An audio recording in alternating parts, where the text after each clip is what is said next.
Oh God, you said don't do any homework. I had 3 glasses of wine. I understand it's exactly perfect. The people that walked into the trade centers are perfect. The people that go and take AIDS tests, it's perfect. However, and maybe it's just my desire, and I don't really care because I want the whole system to collapse anyway, because out of that will bring new flowers. But how do we, as these healers, tweak the machine so these people that are disconnected in this whole matrix of things, not individual, not self-perpetuating, but in this thing, how do we turn them on? Does that make sense? It does, but we're happy to hear you express a little further the basis of your question, because your premise is that something in the machinery needs to be tweaked so that more people can be positively affected. And from our perspective, the machinery is perfect. We do not see the world as broken. We see individuals not aware of their own guidance. But the thing that we really want to impress on you today, and we think you're here and up for it and ready to hear it, is that while we are all one, yes we are one stream of consciousness focused with many different intentions from many different perspectives. When you get it, that there is this vibrational relationship between any point of consciousness and the true source of that point of consciousness, and to the degree that that point of consciousness can feel its alignment with that source, to that degree we do become one mind. But do not miss the point of all of this. Source, or all that is, does not want the collective consciousness to come back to one point of perspective or to one intention. It is a wonderful thing to hold a myriad of intentions, which is necessary in an environment where there is a myriad of contrasting experiences. So when any individual like yourself reaches for your personal alignment and can feel it come into alignment, now you have joined the one. Now you have joined the power. Now you have joined the collective force or source of well-being. And now you are providing for yourself that alignment, but you cannot provide that alignment for anyone else. Everyone else has their own individual guidance. You talked about how maybe it's unconscious. Maybe there are people that at an unconscious level are separated from their guidance. But we say nothing's really happening at that unconscious level, because if it is really inactive, then it is not part of your point of attraction. And if it is active, if something that matters to you is active in a contrasting way, you feel negative emotion. If something that matters to you is active within you in a beneficial, aligning way, you feel positive emotion. And if you're not feeling any emotion, then it's not active enough that it's a big player anyway. So unconscious things aren't happening to people. And if contrast is happening, all it's doing, it just makes a bigger mess of it, which makes you more consciously aware that there's something that you want to be different. In other words, it does not matter. The further from where you want to be you are, the stronger the rocket of desire you launch about where you want to be. And so you're saying, how can we get together and in a more effective way help more people realize the power of who they are and realize the clarity of who we are? And we say, through the clarity of your example, that's the way you teach it. And the thing that we so much want you frustrated teachers to hear is that if somebody is vibrating here on the emotional scale and you're vibrating here on the emotional scale, they cannot hear you. But out there somewhere is a teacher that's vibrating closer to where they are. And once they make that jump, there'll be a teacher who's vibrating closer to where they are. And once they make that jump, there's a teacher that's vibrating closer to where they are. And let's not any of us count one vibrational teacher as more beneficial than another, because everybody's where they are. That's why we say, make peace with where you are and let this journey, let your work be about aligning the vibration within you.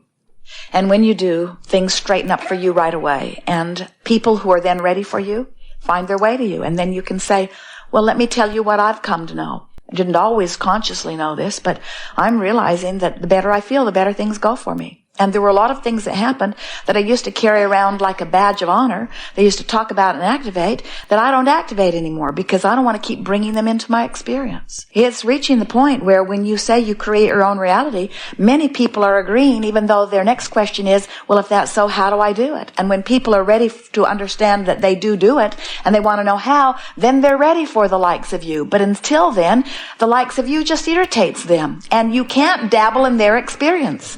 We know, we could feel it happening when we began talking with this fellow about how he could improve somebody else's game.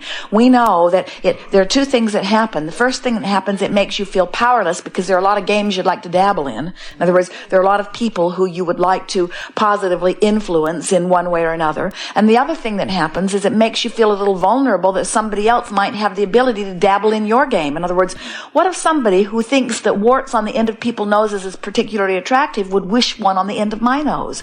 And what if they had the power to focus it there until it showed up? And we say, nobody can create anybody else's experience. All you can do is shine a spotlight on something they already want and then make the trail to what they are wanting easier for them to find it. But you cannot create in someone else's reality.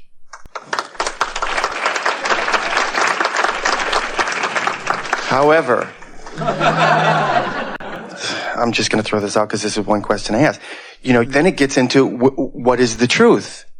And who are the powers that are manipulating the 95% who are unconscious? My healer friend says 80%. Here is the thing. Everything is true. Sometimes people will say, Abraham, I need to focus on this. It's true. And we say, so you're looking at this truth that you don't want, and you're saying somebody else focused on it and activated in their vibration long enough that it became a dominant enough point of their point of attraction that it manifested in their experience. And because they have manifested this unwanted thing, and it is true, it's documented, then I should do it too. And we say, that's really silly. What you want to do is realize that there are true things that you want to create in your experience, true things that you don't, but you want to let the criteria for your willingness to focus upon it be how it feels when you focus upon it. Is this perspective that I hold compatible with the perspective of my inner being? Every subject is really two subjects. There is what is wanted and absence of it. And you can tell by the way you feel which end of the stick you are vibrating near. And what we want you to hear is that your inner being and your source is always vibrating on the good feeling end of every stick. Your source wants and expects and knows your well-being. So when you get apart from that vibration, you cause a vibrational separation between you and your source. And everybody else is doing the same thing. We do not agree with the premise that 95% of the population is being manipulated by someone else. We don't agree that any percentage of the population is manipulated by somebody else because we don't agree that anybody else can vibrate for you. We do acknowledge that there are vibrational influences, and we also acknowledge that the majority of people offer the majority of their vibration in response to what they're observing. So therefore, we acknowledge that the platform on which you are standing is a very strong influential point, which is the same thing as saying most people offer most of their vibration in response to what they're observing. So they're observing what is, they're offering a vibration about what is, which causes them to equal a point of attraction about what is, so they manifest more of what is, they become a bigger component of what is, which means they observe more of what is, which means they offer a vibration about what is, which means law of attraction gives them more of what is, which means they observe more of what is, and which means they offer a vibration more about what is, which means law of attraction gives them more of what is, which means they offer a vibration more of what is, which means, and this is what you're sort of feeling uncomfortable about. But we want you to understand that everybody is free to offer a vibration, and these seminars and so many like them are about offering your vibration as the criteria of how the thought feels, not whether it is already manifested or not.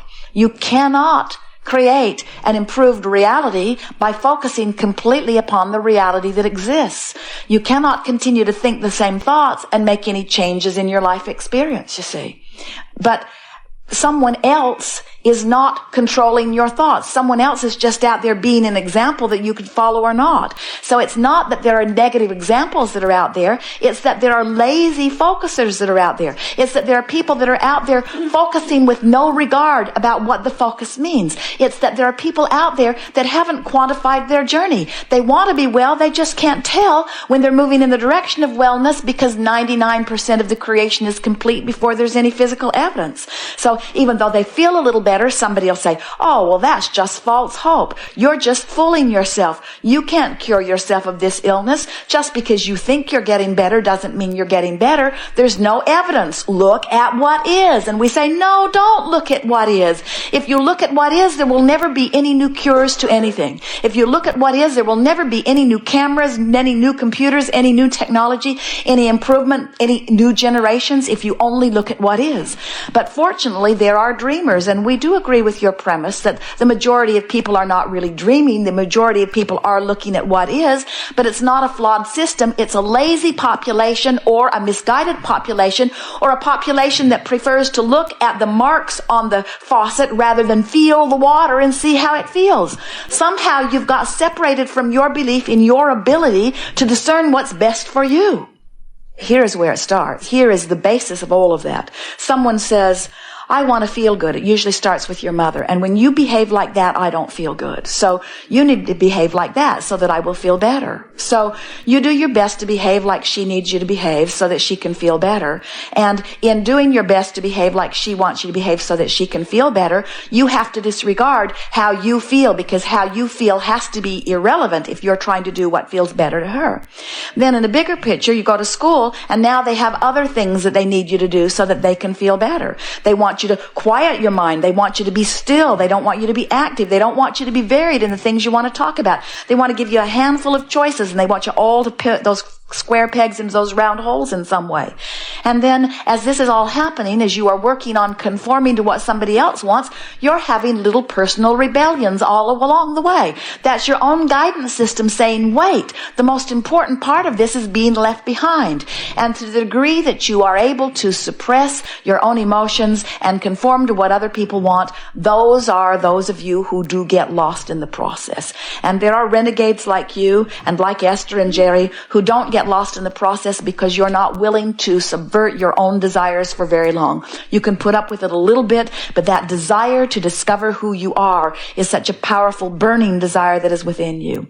You are much more than you see here in these physical bodies. You are source energy who remembers all of this, you see. So it doesn't take very many of you out here on the leading edge, remembering who you are and beginning to practice it before you begin to activate things all over the place that other people who are beginning to become awake to it become activated to too. We just don't want you to see the world as broken. We want you to see it as understanding, as expansive, as diverse, as varied, as improving, as feeling pretty good. And here's the most important point in all of this. You can't know how well anybody else is doing as they stand in the middle of their life, because you can't judge accurately the vibrational relationship for them. It's like you could take all that you know about living in this nation and you could go to an underdeveloped country and you would yearn for improvement in their life experience because you know how much better it could be. And you would suffer more for them than they are suffering for them, because your desire for them has skyrocketed in relationship with where they are, and their desire for them has not skyrocketed in relationship, because you cannot want beyond your contrasting ability to give birth to your own desires. So we think the reason that so many teachers are seeing this world more out of balance than before, even though we promise you it is not, is because your technology allows you to mix your world events. Your technology allows you to stick your nose in so many pies where your nose doesn't belong. Your technology allows you to evaluate so much that is beyond your scope of creation. And in doing so, you get yourself all out of whack on their behalf. There are so many teachers that are out of whack on behalf of a broken world that is not broken. And we say, clean up your own vibration and the world will look better to you. And the world looks better to you. The people that you can benefit or the people who can be helped by you will make their way to you. But if they make their way to you and you see them as broken, you've got nothing to give them. You've got to be able to hold the vision of them improving. And that's why when we say to you, make peace with where you are, we want you to make peace with where everyone is. We want you to make peace with the world events. We want you to make peace with where your friend is in relationship with where your friend wants to be. We want it to be all right where anybody is. So if you're a teacher, we want it to be all right with you where you are, because if it's not all right with you where you are, you will not be able to move from where you are into a better feeling place. So as a teacher, it has to be all right with you where anybody is, or you will not be able to guide them in another place. So Esther, as she saw this comedian languishing, she saw him frightened. She could feel that he was not in his stride and that he was not feeling good. As she watched him, she did not allow herself for very long to see him in his terrified space. Instead, she saw him as she knew him to be.